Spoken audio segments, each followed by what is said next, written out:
I didn't really know that it was wrong. I knew that it was something wrong because I felt bad, but I didn't know. This guy, he didn't do anything to me, but he made me touch him, and I was 6 years old.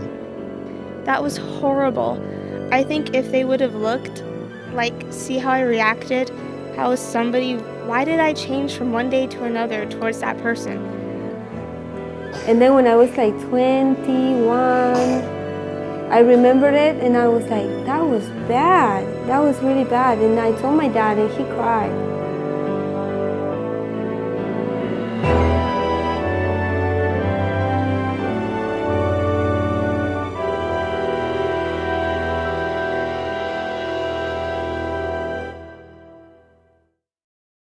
The biggest problem, I think, with issues related to child abuse, particularly if it occurs within the home, is that people are uncomfortable talking about it, and people think it's just a family problem.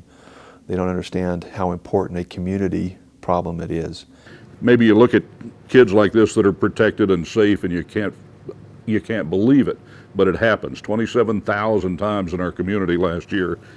Education is one of the most proactive pieces you can use in our community. People do not understand that it goes on. So if we don't have that front-end piece where we teach people to spot these kids and get them assistance, then we're going to lose children. And prevent child abuse is the proactive piece. A lot of people look to someone like me, the chief prosecutor, the chief law enforcement officer in the state, and expect me to protect every child. We're really good, at catching bad guys and putting them in jail. We're not so good at helping the healing process to begin. We're not so good at getting out there and training and teaching and educating the public. So that's why it is so important to have groups like Prevent Child Abuse Utah, who have the professionals, the experience, the ability to reach out to the community and to educate the public and to get them involved and invested in this.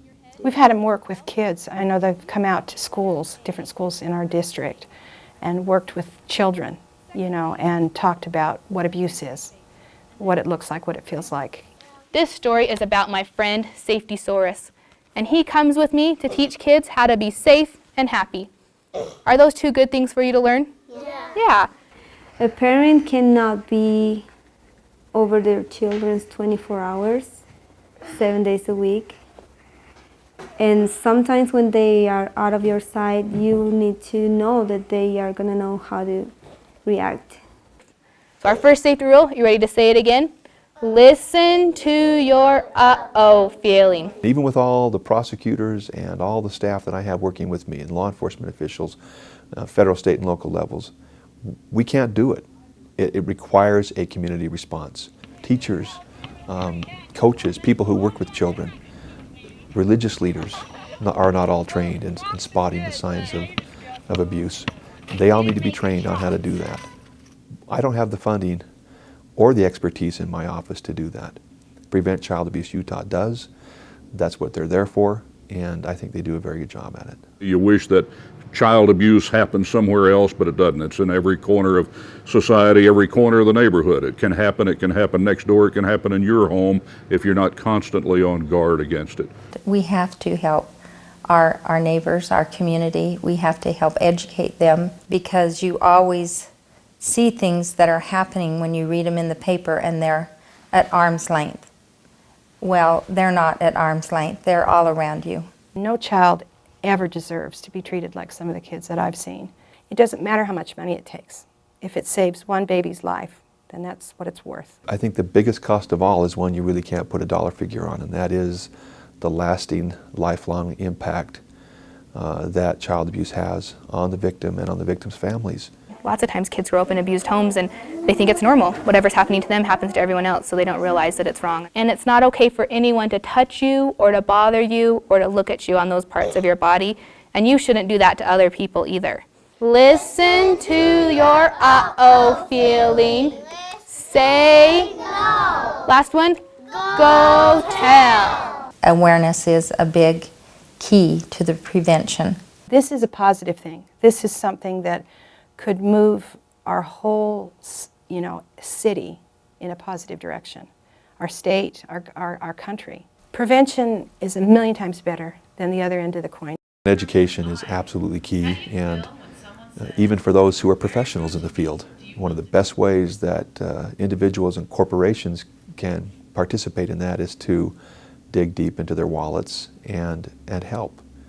These private nonprofit organizations need funding, and I'll tell you what, every dollar is very, very well spent.